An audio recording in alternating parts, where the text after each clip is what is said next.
মালদার দিকে নজর রাখবো, কারণ মালদায় তৃণমূল কর্মীকে কুপিয়ে খুনের অভিযোগ। জমি সংক্রান্ত বিবাদের জেরে এই ঘটনা বলে পুলিশ অনুমান করছে। ধারালো অস্ত্র দিয়ে কুপিয়ে খুন করা হয়েছে এমনই অভিযোগ। মালদার ইংরেজ বাজারের লক্ষ্মীপুরের ঘটনা। নিহতের নাম আবু কালাম আজাদ। আটক করা হয়েছে দুজনকে।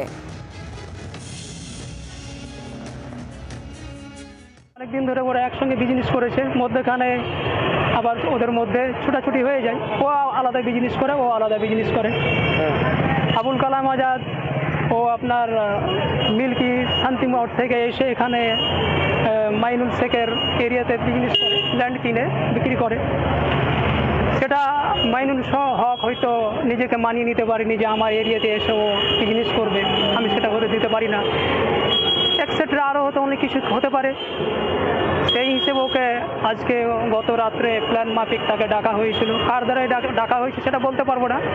আনুষঙ্গিক দলবল নিয়ে হঠাৎ করে চড়াও হয়ে ঘরে আবদ্ধ করে ঘর লাগিয়ে তাকে ওখানে নির্মমভাবে তাকে কুপিয়ে হত্যা করা হয়। বাংলার আওয়াজ, বাঙালির আবেগ, জি 24 ঘন্টা।